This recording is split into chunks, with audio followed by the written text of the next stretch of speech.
Assalamualaikum warahmatullahi wabarakatuh. Selamat berjumpa kembali di channelnya Pak Heru. Channel yang setia mendampingi Anda menjelajahi dunia AI yang makin keren dan tentunya yang gratisan. Kali ini kita akan membahas berbagai macam jenis pergerakan kamera yang berguna untuk generate video.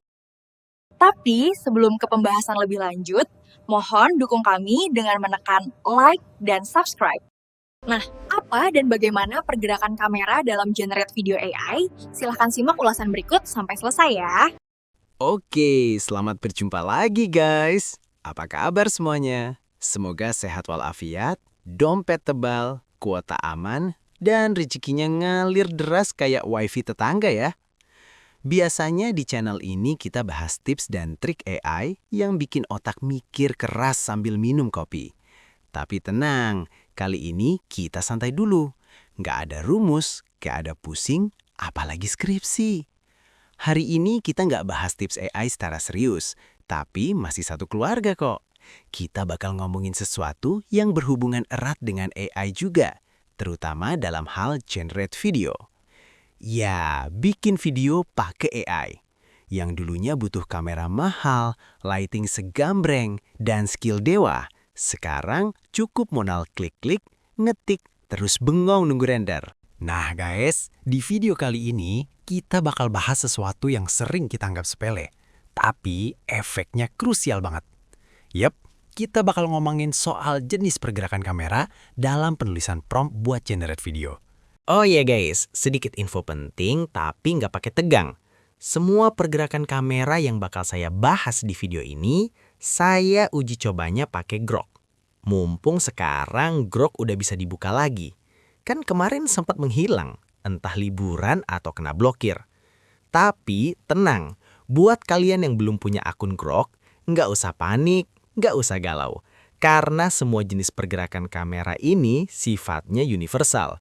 Bisa dipakai di semua AI video generator, tinggal sesuaikan promptnya aja. Intinya, Grok di sini cuma alat uji coba. Ilmunya bisa dipakai di mana-mana. Nah, kalau semuanya sudah siap, kopi sudah diseruput, cemilan sudah di tangan, mari kita mulai.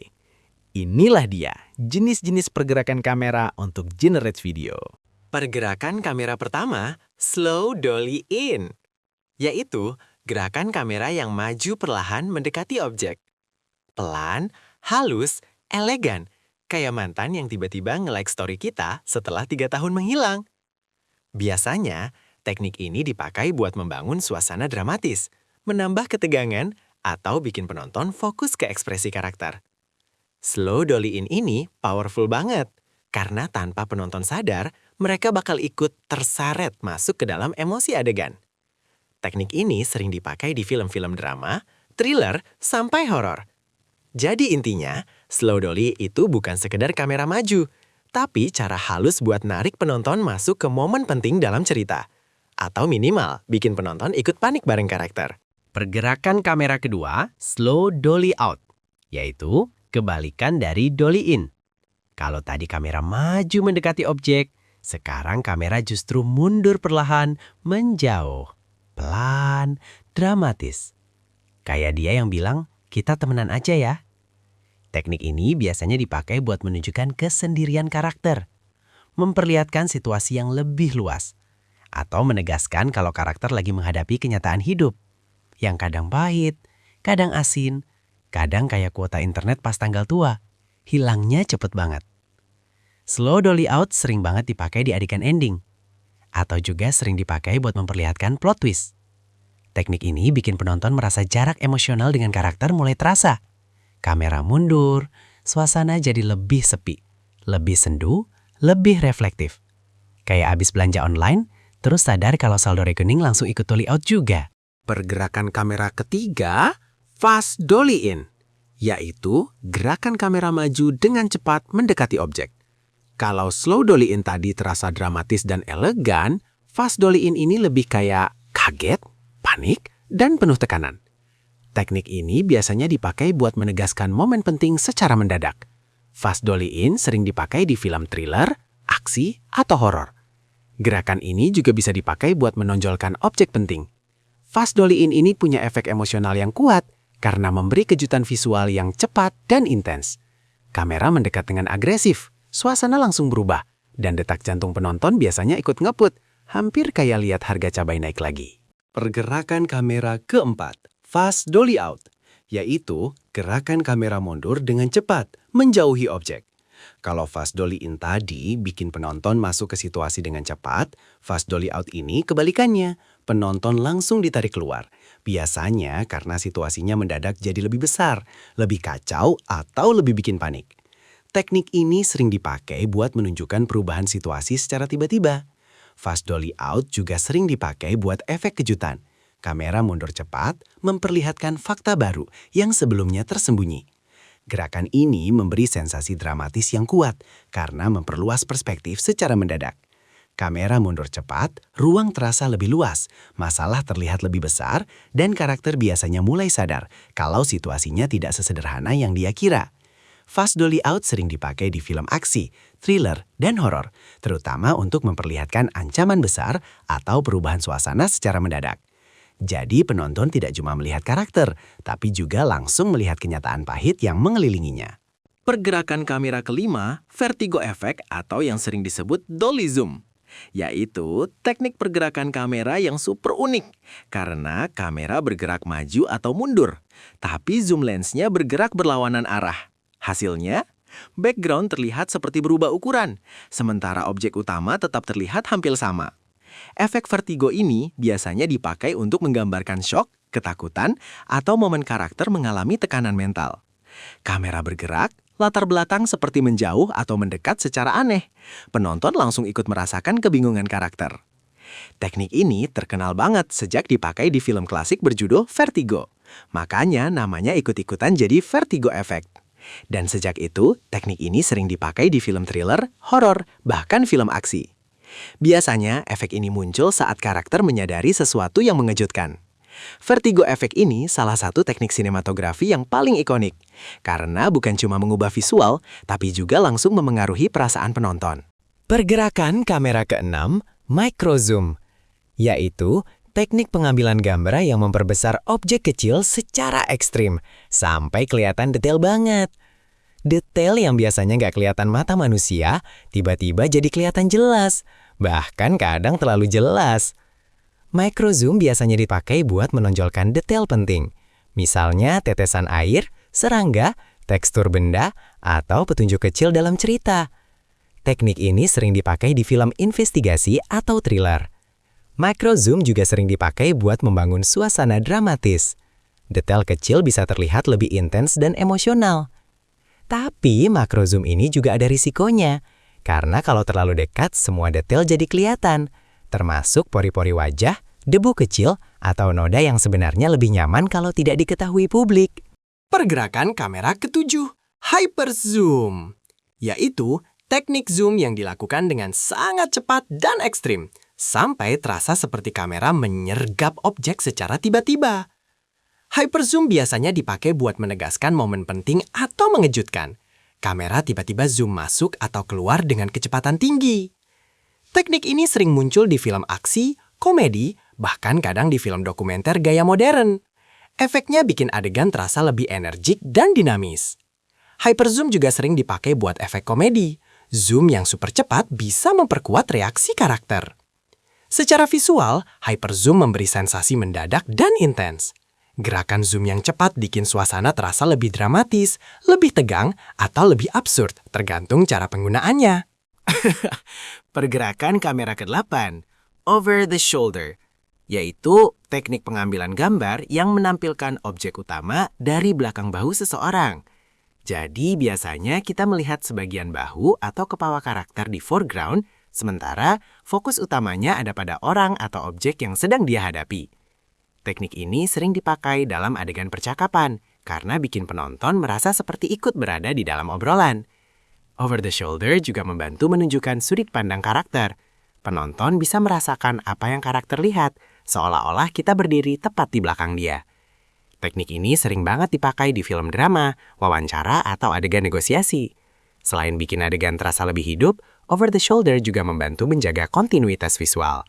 Pergerakan kamera ke-9, fish eye, atau sering juga disebut peephole effect, yaitu teknik pengambilan gambar menggunakan lensa ultrawide yang menghasilkan efek melengkung di pinggir gambar. Jadi, seperti efek pandangan mata ikan atau pandangan dari arah sebuah lubang. Efek ini biasanya dipakai untuk menciptakan kesan unik, lucu, atau bahkan misterius. Penonton jadi merasa seperti sedang mengintip sesuatu atau melihat situasi dari sudut pandang yang tidak biasa. Fish eye sering dipakai di film komedi, horor, atau video musik. Selain itu, teknik ini juga sering dipakai untuk menunjukkan sudut pandang objek tertentu. Fish eye atau people effect ini memberi kesan visual yang sangat khas dan mudah dikenali. Pergerakan kamera ke-10, reveal from behind, wipe, yaitu teknik pergerakan kamera yang menampilkan objek utama dengan cara membuka pandangan dari balik suatu benda. Biasanya kamera bergerak dari belakang objek penghalang, lalu perlahan memperlihatkan subjek utama. Teknik ini sering dipakai untuk menciptakan efek kejutan, memperkenalkan karakter, atau mengungkap situasi yang sebelumnya tersembunyi. Reveal from behind juga sering dipakai buat memperkenalkan karakter dengan cara yang lebih dramatis. Teknik ini juga bisa dipakai untuk transisi adegan yang halus.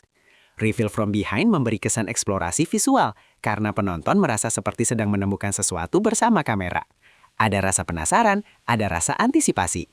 Pergerakan kamera ke-11, the through shot, fly through aperture, yaitu teknik pergerakan kamera yang membuat kamera seolah-olah terbang menembus sebuah celah atau bukaan. Bisa lewat jendela, pintu, lorong sempit, sela-sela benda, dan sebagainya. Teknik ini biasanya dipakai untuk menciptakan transisi yang keren, memperluas ruang visual, atau membawa penonton berpindah dari satu lokasi ke lokasi lain secara mulus. The through shot sering dipakai di film aksi, petualangan, dan film modern yang banyak pakai CGI. Efeknya bikin adegan terasa megah, dinamis, dan sangat imersif.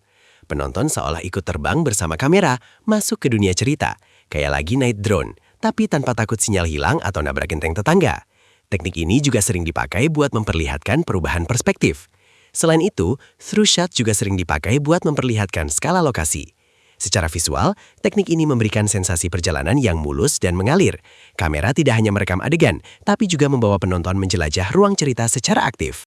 Pergerakan kamera ke-12, reveal from blur, fade in, yaitu teknik visual yang menampilkan objek atau adegan dengan cara muncul secara perlahan dari kondisi buram, lalu makin lama makin jelas. Teknik ini biasanya dipakai untuk membangun suasana, memperkenalkan adegan baru, atau menggambarkan sudut pandang karakter yang sedang sadar, bingung, atau baru membuka mata. Reveal from blur sering dipakai di film drama, romantis, atau adegan mimpi. Teknik ini juga sering dipakai buat memperkenalkan lokasi atau objek penting. Secara visual, reveal from blur memberi kesan transisi yang lembut dan elegan. Penonton tidak langsung dilempar ke adegan baru, tapi diajak masuk perlahan, sehingga suasana terasa lebih natural dan mengalir. Teknik ini juga bisa memberikan efek subjektif, seolah penonton melihat dunia dari sudut pandang karakter. Pergerakan kamera ke-13, rec focus, foreground to background, yaitu teknik perubahan fokus kamera dari objek yang berada di depan, foreground, ke objek yang berada di belakang, background, atau sebaliknya. Teknik ini sering dipakai untuk mengarahkan perhatian penonton tanpa harus memindahkan kamera. Rec focus biasanya dipakai untuk menunjukkan hubungan antara dua objek atau dua karakter dalam satu adegan. Teknik ini juga sering dipakai untuk mengungkap informasi penting secara dramatis. Secara visual, rec focus memberikan transisi perhatian yang halus dan elegan. Tidak perlu potong adegan, tidak perlu gerakan kamera besar. Cukup dengan permainan fokus, cerita sudah bisa terasa lebih dinamis dan hidup. Selain itu, rec focus juga membantu membangun kedalaman visual dalam gambar. Frame terasa lebih berlapis, lebih sinematik, dan lebih menarik untuk dilihat. Pergerakan kamera ke-14, tilt up, yaitu gerakan kamera yang bergerak secara vertikal dari bawah ke atas, tanpa memindahkan posisi kamera dari tempatnya. Teknik tilt up biasanya dipakai untuk memperlihatkan ukuran, kekuatan, atau kesan megah dari suatu objek atau karakter. Tilt up juga sering dipakai untuk memperlihatkan bangunan tinggi, pemandangan megah, atau sesuatu yang ingin dibuat terlihat besar dan mengesankan. Selain itu, teknik ini juga sering dipakai untuk membangun rasa penasaran. Tilt up juga bisa memberi kesan perubahan status atau emosi karakter. Secara visual, tilt up membantu penonton menikmati detail objek secara bertahap. Gerakannya sederhana, tapi efek dramatisnya cukup kuat. Pergerakan kamera ke-15, tilt down, yaitu gerakan kamera secara vertikal dari atas ke bawah, tanpa memindahkan posisi kamera. Jadi kebalikan dari tilt up. Teknik tilt down biasanya dipakai untuk memperlihatkan situasi secara bertahap dari bagian atas menuju ke objek utama di bawah. Tilt down juga sering dipakai untuk menunjukkan perubahan suasana. Teknik ini juga sering digunakan untuk memperkenalkan karakter secara perlahan. Secara visual, tilt down memberi kesan eksplorasi dan pengungkapan.